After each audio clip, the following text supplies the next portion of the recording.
She gave him everything, her heart, her body, even the chance to become a father, knowing he would never love her back. Isla, a woman adopted into a wealthy family, agrees to become a surrogate for the man she secretly loved for years. But what starts as a silent sacrifice turns into a life-altering journey filled with betrayal, heartbreak, and an unexpected reunion that will leave you breathless. Will he realize her worth before it's too late? Where are you watching from? Tell us below, and don't forget to subscribe to the channel for more unforgettable love stories like this. Isla Monroe had loved Damien Caldwell for nearly a decade, and no one, not even the family who had taken her in, had the faintest idea. She had been 16 when Adriana Caldwell found her sitting on the steps of a rain-slicked shelter with nothing but a duffel bag and a sharp-edged stare. She'd said no words, but her eyes had screamed a story. Adriana, with her heart too big for the world and too soft for her own good, took one look and brought her home. The Caldwell estate was overwhelming. Glass walls, marble floors, and a quiet that made Isla feel even smaller. But Adriana made her feel wanted. Lionel Caldwell gave his blessing like he was approving a new business investment. And Damien? Damien barely looked up from his books. 3 years older, he was already attending business school by the time Isla learned to speak without apologizing first. Tall, precise, emotionally impenetrable, Damien was the kind of man people didn't just look at, they studied him. And Isla did. Every glance was a guilty pleasure. Every accidental touch, a brush of shoulders, a shared pen was a silent dream. But she knew her place. She wasn't blood. She was lucky to be here. So she loved Damien quietly, from hallway corners, from across dinner tables, from shadows he never knew existed. Years passed. Isla grew into a soft-spoken, sharp-minded nurse. Damien into the no-nonsense CEO of Caldwell Industries. He'd built his name with the same cold precision he used to reject relationships. When asked about settling down, he'd scoff, "I don't need a wife, I need a legacy." He wanted a child, but not the chaos of love. It was Lionel who brought it up one night over brandy. "You're 31. Your brothers all have kids. Do you want us to wait for a ghost to give us grandchildren?" Damien didn't argue. Instead, he gave his parents a plan. Find a surrogate. No strings, no mess, just a child to carry the Caldwell name. Isla overheard that conversation, and for 2 nights, she didn't sleep. The idea lodged itself in her brain like a splinter she couldn't shake. She didn't need to think long. Her heart had always made decisions faster than her head ever could. She knocked on Damien's door at midnight. He opened it, shirt unbuttoned, annoyance flickering in his eyes. It was the closest they had ever been in years. She could smell his cologne, feel the tension in the air between them. "What is it?" he asked, his voice low and controlled. "I want to be your surrogate," she said, almost too softly. He blinked. "What? I'll do it," she repeated. "No conditions, no attachments." For a second, Damien said nothing. Then, with a tilt of his head, he asked the question she dreaded. "Why?" Isla held his gaze, lying with the ease of someone used to hiding her soul. "Because I want to help, and because I know I can trust you not to complicate things." He studied her, those storm-gray eyes scanning her face like he was trying to find a crack. She didn't flinch. Eventually, he stepped aside. "Come in, let's talk." They agreed. No IVF. He didn't trust science as much as nature. It would be natural conception, clean, transactional, efficient, just one night. And after the baby or babies were born, she'd leave.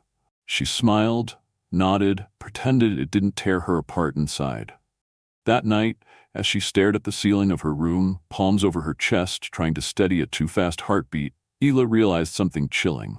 She had finally gotten what she wanted, a moment with Damien. But it would never be love. It would never be enough. The night they shared was quiet, almost sterile, like everything Damien did. He didn't kiss her when it began. He didn't say much at all. But he was gentle, controlled, every movement precise, as if making sure nothing crossed into intimacy. Isla had braced herself for this. She had rehearsed her reactions, trained her mind to remember that this wasn't love, it was a transaction. Yet as his hands brushed her skin, as her body responded to the warmth she'd only dreamed of for years, her heart betrayed her. She felt everything. Afterward, Damien left the room without a word. The door clicked shut with surgical finality. Isla lay still, sheets tangled around her, heart aching. She stared at the ceiling, wondering if it had been worth it. For the first time she had been with him. And yet she had never felt so alone. The weeks that followed blurred into routine. Isla worked her shifts at the hospital, went to appointments alone, and avoided Damien's eyes at the dinner table when their paths crossed, which was rare. Then, one morning, the pregnancy test turned positive. Her fingers trembled as she held the stick. She was going to have his child. She thought she might cry from joy, but the tears that spilled down her cheeks weren't joyful. They were terrified. She told Damien that night. He nodded, asked when the first scan would be, then returned to his laptop. No questions, no congratulations. It was exactly what they agreed on. Still, something inside her cracked. The first ultrasound revealed 2 heartbeats. Twins. The doctor smiled. Isla did too, but her gaze flickered to Damien, who stood silent by the wall. Double the legacy, he muttered, then left the room to take a call. Ila's smile faded. He hadn't even looked at the screen. That evening, he handed her a manila envelope. Inside were documents for a fully furnished apartment in Capitol Hill. He'd arranged everything: prenatal care, transportation, nutritionist visits. You'll be more comfortable away from the mansion, he said flatly. Privacy will be better for both of us. Ila nodded, swallowing the lump in her throat. Of course. He didn't notice the way her fingers clenched around the folder. Or maybe he did, and just didn't care. The apartment was pristine, quiet, and painfully empty. White walls, floor-to-ceiling windows, and silence thick enough to choke on.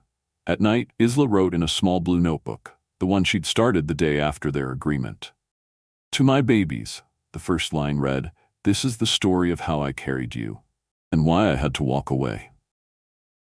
She wrote every night, filling pages with love she couldn't show Damien, memories he would never ask for. She described the fluttering of tiny feet, the swell of her belly, the strange cravings and morning sickness. And sometimes, she described Damien, not the man he was, but the boy she used to watch from the stairs, the one who once brought her a glass of water during a panic attack and then never mentioned it again. 2 months in, he stopped by once. It wasn't planned. He knocked and waited like a stranger. Isla, in pajamas, opened the door and blinked. Damien? I had a meeting nearby, he lied. He stepped inside, glanced around. It's clean. You chose it, she said softly. He didn't sit, didn't ask about the babies, just handed her a sealed envelope, an updated insurance policy, and a prepaid card. You don't need to spend your own money, he said. It's all covered. She nodded. Thank you. Their eyes met for a second too long. Then he was gone. The moment the door closed, Ila slid down to the floor and pressed her palm to her belly. Don't worry, she whispered. I'll love you enough for both of us. She didn't hear from Damien again for weeks. Then one afternoon her phone buzzed. It wasn't him. It was a woman. Hello, I'm Vera Langston. I think we need to talk. It's about Damien. Isla stared at the name flashing on her phone, Vera Langston, for a full minute before answering.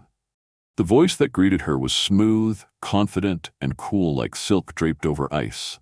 Isla, I hope I'm not intruding. I just thought it was time we met, woman to woman. They met at a quiet cafe near Isla's apartment. Vera arrived in a beige trench coat, high heels cling against the pavement, lips painted in the kind of red Isla would never dare wear. She didn't smile, just sat across from Isla like they were old friends catching up. I suppose you're wondering why I called, Vera began, crossing one leg over the other. I used to be engaged to Damien, years ago, before he turned into whatever this version of him is. Isla said nothing. He wasn't always like this, you know. There was a time he laughed, a time he loved. Her gaze sharpened. Until I left. I broke him. I know that, and I'm not here to apologize. Then why are you here? Isla asked, voice quiet but steady. To warn you. Vera leaned in. He's using you, Isla. You might think you're doing this for love, but Damien only thinks in legacy. You're not carrying children. You're carrying heirs. Isla clenched her fists under the table. I knew what I signed up for. Do you? Vera tilted her head. Because if you're expecting him to soften, to change, to love you back, he won't. He's incapable now. The words echoed in Isla's head long after Vera left. That night, her dreams were filled with silent cries and cold hands reaching for her. She woke up gasping, heart pounding. Weeks passed. The babies grew. Her body changed faster than her emotions could keep up. She avoided mirrors now. She didn't want to see the girl who thought a single night could rewrite a decade of silence. Damien hadn't visited since the insurance envelope. There were only emails now, emotionless, transactional. Then, during her 6th-month checkup, Isla fainted.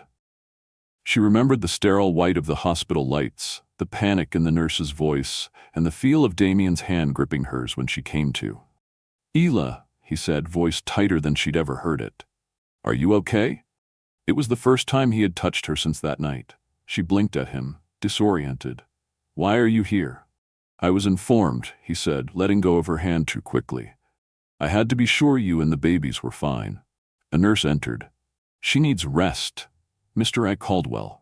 He nodded, but before he left, his eyes lingered on her. "Try not to scare me like that again." Isla watched the door long after it closed. Maybe it meant nothing. Maybe it meant everything. Damien returned twice more after that, once with prenatal vitamins, once with fresh fruit. Each time he lingered longer, his gaze softer, but his words still locked in his throat. Then, one afternoon, Vera showed up at Isla's building. "You didn't listen," she said coldly. "He doesn't belong to you." Isla's patience snapped. "He doesn't belong to you either." Vera's eyes narrowed. "Careful, dear. You're expendable. You're just the womb." She left Isla standing at the door, fists trembling, stomach twisting with rage. That night, Isla wrote a new entry in her journal. "If something ever happens to me, I want my children to know the truth. That I loved them before they even existed. That I carried them not for money, not for legacy, but because it was the only way I could ever love their father, with my whole being." 1 week later, it happened. Isla was driving back from a prenatal yoga class when a black SUV ran a red light and barreled toward her. Her scream was swallowed by the crunch of metal. Airbags deployed, horns blared. Then, darkness. When she opened her eyes again, she was in a hospital bed, hooked to IVs and monitors. Damien sat beside her, eyes bloodshot, jaw tight. "You almost died," he said hoarsely. "You and the babies." "I'm fine," she whispered. "Vera did this," he said. "I swear to you, she's gone. She won't come near you again." Isla closed her eyes, too tired to answer. But something had changed. For the first time, Damien wasn't angry. He wasn't cold. He was terrified of losing her. The twins came early. The trauma from the crash had triggered preterm labor, and Isla's body could no longer hold on. Nurses rushed, doctors called for NICU prep, and Damien stood frozen as Isla cried out in pain. He wanted to reach for her, to say something, anything, but she never looked at him. Not once. When the babies were born, 2 tiny boys with matching cries, Isla refused to hold them. She turned her face to the wall, silent tears soaking into the hospital pillow. The nurse gently asked again, but Isla shook her head. "Take them to their father," she whispered. "I've said goodbye." The next morning, she was gone. She left no note, only a signed legal packet on the side table. Full relinquishment of parental rights, notarized and sealed. Her journal was there too, slipped inside a pale blue envelope addressed simply, "To Damien." He read it cover to cover in one sitting. By the final page, his hands trembled. She had loved him, with the kind of quiet desperation no one had ever given him. She had sacrificed her body, her heart, her dignity, and he'd repaid her with silence, with coldness, with exile. He looked down at his sons, sleeping in bassinets just a hallway away, and whispered, "I'm sorry." But it was too late. Isla had vanished. Over the next 3 years, Damien raised the twins with the help of his mother and 2 nannies. He named them Cole and Riss, names Isla had scribbled in her journal on a page titled, "If I Could Name Them." Every night, he read from that journal before bed, as if her words could bridge the distance between them. He tried to forget her, but couldn't. So he hired a private investigator. It took nearly a year before they found her. Isla had moved to Portland and started a boutique toy business. She partnered with a man named Callum Reyes, a widowed entrepreneur with a toddler and a heart far warmer than Damien's had ever been. Together, they built a brand known for creating affordable, handcrafted toys. Isla donated a portion of every batch to single mothers and women's shelters. When Damien saw a photo of her standing behind the store counter, smiling, vibrant, her hair longer now, her body no longer shadowed by grief, he couldn't breathe. She looked free, happy, whole. He didn't approach her that day, or the next. Instead, he watched from a tinted car parked across the street. His boys played in the back seat, too young to know the woman across the glass had once carried them in her body. Then, one morning, Cole spotted Isla through the window. She looks like the lady in Daddy's book, he said, pointing. Damien's heart stuttered. The journal, Isla's sketches, her handwriting. He turned off the engine. Wait here. He entered the toy store, the bell chiming overhead. The scent of wood polish and lavender filled the air. Isla stood at the register, laughing with a customer. She looked up and froze. Her smile dropped. Her eyes widened. Damien, she breathed. Hi, he said softly. There was a pause. Not angry, not awkward, just full. Can we talk? He asked, voice thick. She nodded, stepping away from the counter. They walked to the storage room, past shelves of teddy bears and wooden blocks. When the door clicked shut behind them, silence bloomed. I read your journal, he said. She looked down. I read every word, he added. I memorized most of them. Her hands trembled slightly, but she crossed her arms. Why are you here? Because I'm not whole without you. She flinched. Because I was wrong, about everything. Isla's eyes shimmered. I asked for so little, Damien, just to be seen.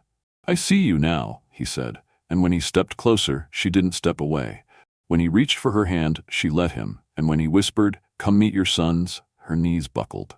He caught her, holding her like he should have years ago. Outside, Cole and Reese pressed their faces to the glass, watching. And finally, Isla looked back. The first time Isla held her sons, the world stopped spinning. Cole and Reese stared at her with identical wide brown eyes, Damien's eyes, and something inside her broke open and bloomed all at once. Her hands trembled as she pulled them close, breathing in their scent, her tears soaking the soft curls on their tiny heads. She kissed their foreheads again and again, whispering apologies she'd carried for years. Mama's here, she said, voice shaking. I'm so sorry I wasn't before. They didn't recognize her, but they didn't cry. Instead, they leaned into her as if sensing something ancient and familiar. Love, blood, home. Damien stood a few feet away, silent. He couldn't speak. Seeing Isla with the boys, their boys, felt like witnessing a miracle he hadn't earned. Later that night, the boys asleep between stuffed toys and bedtime books, Isla stayed behind in their room. She sat in the rocking chair, watching them breathe. Damien returned, his jacket off, sleeves rolled up, looking softer than she remembered. They look like you, she whispered. He smiled faintly. They act like you. Cole hums to himself when he draws. Reese talks to plants. She laughed, and it caught in her throat. He walked to her, kneeling beside the chair. I meant it. We'll never be apart again. I want this. You. Them. Everything. Her gaze faltered. Damien, it's not that simple. We can't just pick up where we left off. I know. He reached for her hand. But we can start over. Not because of the kids. Because I love you. She flinched, blinking fast.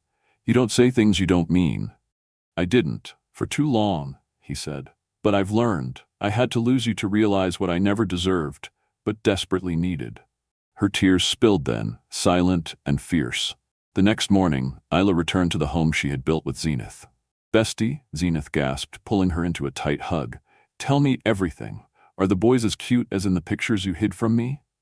They're more than that, Isla said, eyes misty. I held them, Z. I held them, and I didn't want to let go. And Damien? Zenith raised a brow. He asked me to stay, she said. He said he loves me. Zenith blinked. And do you believe him? I do, Isla admitted. For the first time, I think he believes it too. They packed slowly. Damien arrived a few hours later to help move Isla's things. He and Zenith exchanged a look, equal parts wary and respectful. I'll take care of her, he said. You better, Zenith replied, hugging Isla tightly. And call me every day. I mean it. Back at the mansion, the boys greeted her like she'd never left. She joined Damien at his office sometimes, watching him lead meetings while sneaking glances her way. They made dinner together, told bedtime stories, even planned family outings, small things that felt monumental. One afternoon, Damien drove her to a quiet restaurant tucked away from the city. The lights were soft, candles flickered, and a string quartet played gently in the corner. What's all this? Isla asked. Damien smiled. You'll see. After dessert, he dropped to one knee. Her breath caught. I lost 3 years of your life, of our boys' lives. Let me spend the rest of mine making up for it. Will you marry me, Isla Monroe? Tears filled her eyes. She couldn't speak. She just nodded. Yes. She finally breathed. Yes. 2 years later, Cole and Reese ran through the toy store Isla once built from pain, now filled with laughter. She and Damien stood behind the counter, watching them play. Mom, I want that one, Cole shouted.